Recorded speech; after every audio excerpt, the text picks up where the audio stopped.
¿Qué onda, morros? ¿Cómo están?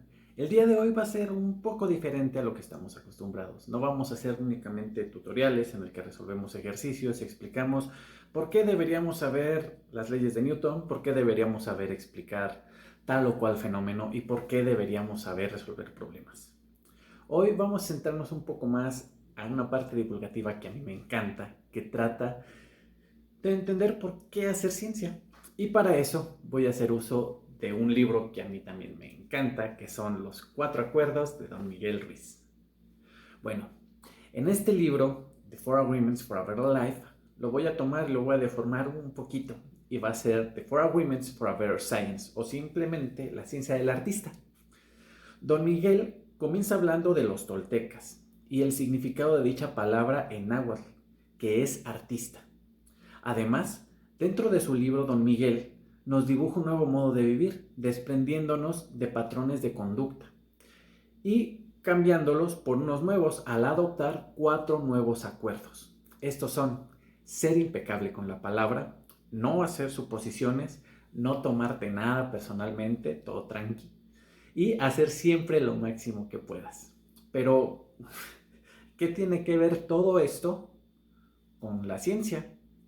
Bueno, pues resulta que estos 4 acuerdos, según Don Miguel, son un camino y una guía para la autenticidad y la verdad mediante la observación y la acción. Y después de todo, ¿no es eso lo que buscamos con la ciencia? Bueno, pues en este video intentaré utilizar estos 4 acuerdos como herramienta para hacer ciencia. Comencemos entonces por el principio, es decir, con el primer acuerdo.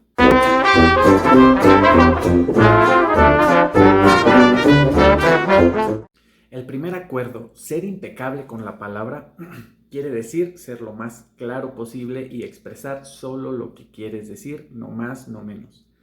Pero a pesar de que suena muy sencillo, no lo es tanto.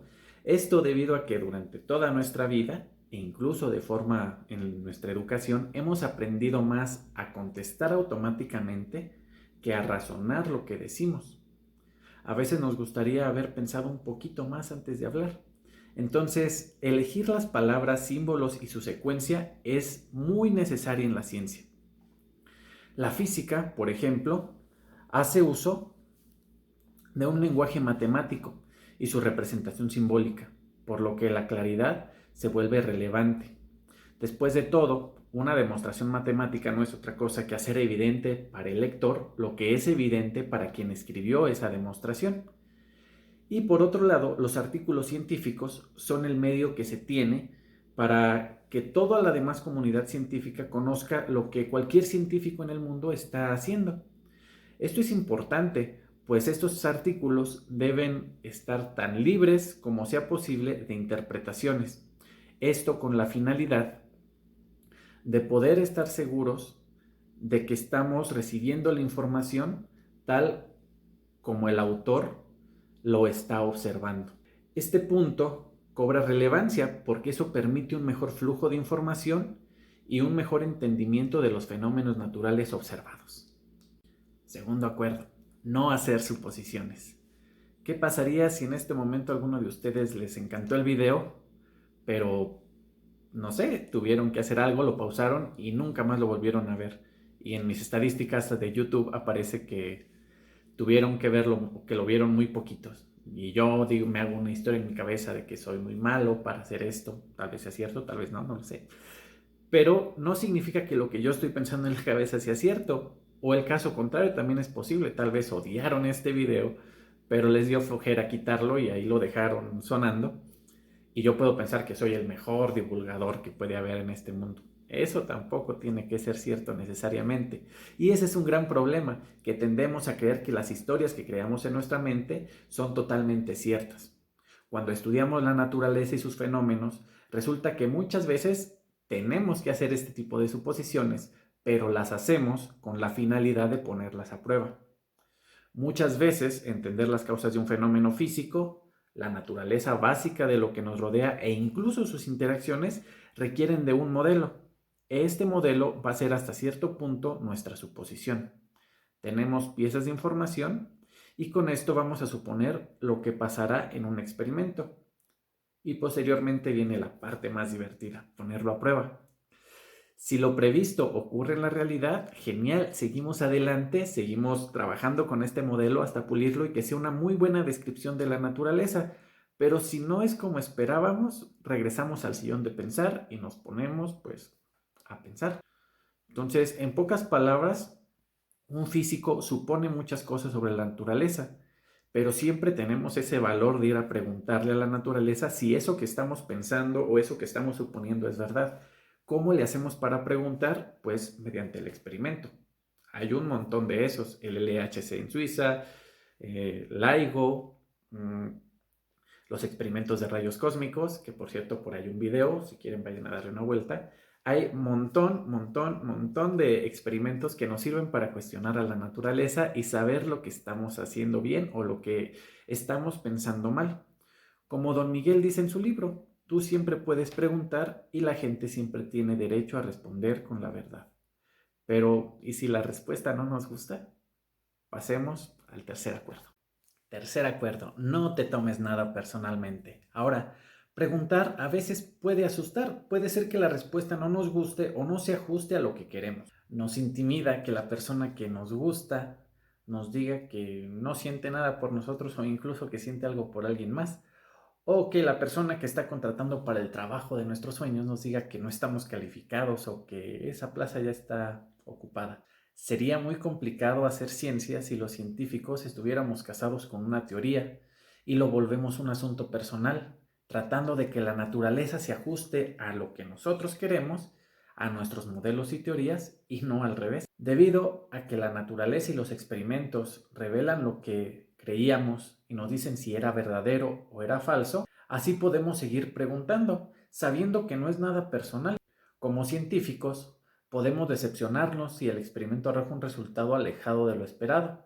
Tal vez fueron años y años de trabajo para llegar a ese modelo que estábamos probando, pero al mismo tiempo nos va a regalar la oportunidad de seguir descubriendo, nos da esa chispa de curiosidad de saber qué es lo que está pasando, qué falló, dónde estuvo nuestro error, qué es lo que estuvimos pensando mal todo este tiempo. Y básicamente eso es lo que nos encanta hacer a los científicos y a los físicos. Equivocarse no significa que los científicos sean poco hábiles o que sean tontos. Solamente significa que hace falta aprender un poco más, investigar, preguntar y descubrir, lo cual, después de todo, es nuestro trabajo como científicos. Resulta que no se trata de qué tan listos son los que diseñan una teoría o un experimento o la belleza matemática que hay detrás. Finalmente, en física, lo importante es si ese modelo o esa teoría tiene una buena descripción a lo que estamos observando en la naturaleza. Acuerdo número 4. Hacer siempre lo máximo que puedas. En realidad, una de las mayores satisfacciones que se tienen como científicos es el descubrimiento o redescubrimiento de algo, entender qué es lo que está pasando. Además, claro que si nos pagan por hacerlo, evitamos morirnos de hambre y eso también nos gusta. El entender lo que sucede en un desarrollo matemático o entender lo que pasa en un fenómeno físico es algo realmente satisfactorio y que vale todo el trabajo invertido. Pero además buscamos aprender cosas nuevas y comprender. De este modo, el camino y la meta son igual de importantes y tienen la misma relevancia porque son igual de satisfactorias. Por lo tanto, la mejor forma de avanzar en el quehacer científico es haciendo siempre lo máximo que podemos, no más, no menos. Si hacemos más de lo que podemos hacer, el quehacer científico se vuelve tedioso, pesado, desgastante, se vuelve totalmente una carga. Ya no se trata de querer estudiar, querer aprender, querer descubrir, se trata de tener que. Eso ya no suena divertido. Por otro lado, si hacemos menos de lo que podemos, tal vez no avanzamos como nos gustaría o nunca vamos a llegar a encontrar o descubrir lo que estamos buscando. De este modo puede llegar la frustración y nuevamente la ciencia se vuelve algo aburrido, tedioso y algo que realmente no se disfruta. Al final, la razón para hacer ciencia va más allá de los beneficios tecnológicos y que nos hace la vida más sencilla. Hacer ciencia alimenta nuestra curiosidad y la satisface. La ciencia tiene muchas aplicaciones y beneficios, pero como dijo Feynman, no es por eso por lo que lo hacemos. Finalmente, hay algo muy importante que aparece en otro libro, de hecho, y que a mí me parece como la base para el quehacer científico. Porque, y si tan bonita es la ciencia, ¿por qué en la escuela suelen ser las materias asociadas al aburrimiento, a la frustración? En fin, son las más odiadas. Resulta que desde pequeños aprendemos a memorizar y aprendemos a memorizar sin cuestionar. De este modo, parece que la ciencia es una fábrica de dogmas, con fanáticos incluidos. Y usamos el argumento según la ciencia como si eso bastara para tener siempre la razón o para asegurar que nosotros estamos hablando totalmente con la verdad. De este modo comenzamos a utilizar la ciencia para matar la imaginación y dejamos de preguntar, pensando que todas las respuestas ya existen. Por ejemplo, desde muy temprano en nuestra educación nos hablan de la existencia de los átomos, y los átomos conforman esto, y los átomos conforman lo otro, y la combinación de los átomos nos permiten entender un montón de cosas y hacer aplicaciones tecnológicas. Pero, ¿alguno de ustedes ha visto un átomo? ¿Están seguros de que existen? ¿Lo vieron? El profesor de química llegó y les dijo, miren, este es el átomo, o en un experimento les explicó justo cuándo es el punto donde están ocurriendo los enlaces químicos y ustedes pueden estar seguros que ese experimento les está diciendo que los átomos existen. Es una buena pregunta, ¿no? Bueno, resulta que también debemos preguntarnos esas cosas. ¿Quién determinó la existencia? ¿Quién la teorizó? ¿Cómo lo hizo para descubrirlos? ¿Qué experimento se utilizó para afirmar su existencia? En fin, en la ciencia nos interesa mucho poder demostrar lo que estamos diciendo. Estar seguros, hasta cierto punto, que estamos haciendo una buena descripción de la realidad. Después, en física, hablamos mucho de las leyes de Newton, pero siempre funcionan. ¿Qué nos dicen en realidad? ¿Por qué son tan útiles? ¿Cómo es que fueron desarrolladas? ¿Qué es una fuerza? Exactamente, ¿qué es una fuerza? ¿Cómo la definimos? Todas estas cosas solemos pasarlas por alto. Y por ejemplo, el hecho de no hacer preguntas y creer totalmente lo que dice un profesor o lo que alguien nos ha contado nos trae ciertos problemas. Por ejemplo, hoy en día existe una batalla campal en la que es muy fácil llamar idiotas a los que creen en la Tierra plana, pero ¿cuántos nos hemos tomado ese tiempo para mostrarles o dar contraargumentos a lo que ellos creen? ¿Cómo haríamos para diseñar un experimento y mostrar que en realidad la Tierra es redonda? Es fácil siempre llamar estúpido a quien no piensa como nosotros o cuestiona la ciencia, pero es mejor escuchar, dudar, cuestionar y aprender. No hay nada de malo en cuestionar. El problema radica en creer mentiras aun cuando la realidad nos está diciendo y nos está mostrando evidencia de que lo que creemos es falso. De este modo, mediante la duda, podemos diferenciar la ciencia de la pseudociencia, la verdad de las mentiras. Estos cuatro acuerdos y el quinto de ser escéptico y aprender a escuchar fueron diseñados para mejorar la vida personal, pero pueden ayudar a aumentar nuestro interés en la ciencia y nuestro desempeño en ella. Además, la ciencia puede mejorar también nuestra vida personal si aplicamos el método científico para conocernos a nosotros mismos, nuestros patrones de conducta, por qué actuamos como actuamos y por qué nos decimos lo que nos decimos. Aprendamos entonces a cuestionar, a dejar que nuestra imaginación vuele y sobre todo aprendamos a escuchar. No a escuchar a ciegas, sino a dudar de lo que nos dicen, pero escuchar. Hubo mucha gente que rechazaba siquiera escuchar a Galileo, a Einstein o a Planck. Y así podemos seguir listando a un montón de personas y científicos que se atrevieron a ir contra los dogmas que tenía la ciencia en algún punto o que tenía la religión en algún punto para avanzar. Y fueron estos que se atrevieron a cuestionar el conocimiento de su época y que se atrevieron a escuchar nuevas ideas los que crearon una revolución en la ciencia. Tener nuevas ideas y ponerlas a prueba sin cegarnos con la idea de tener razón, haciendo caso a los resultados experimentales, es la pieza clave en la ciencia.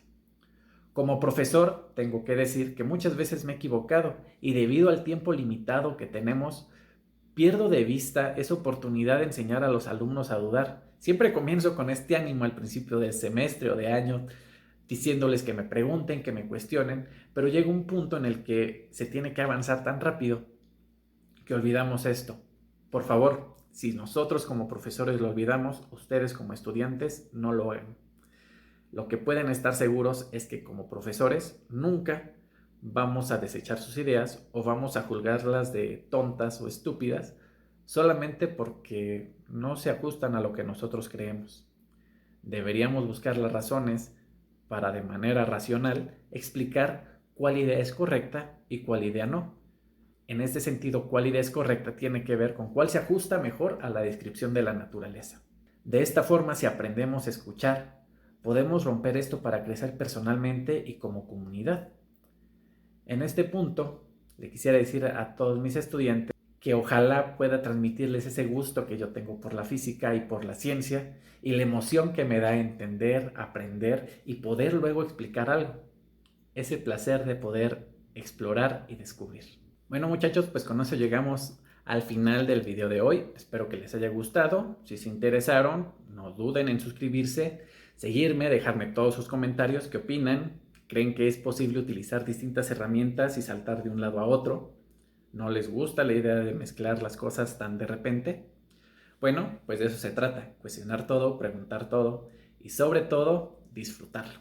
Así que recuerden, cuestionen todo, pregunten mucho y estudien todavía más. Hasta el siguiente video, muchachos. Ometeotl.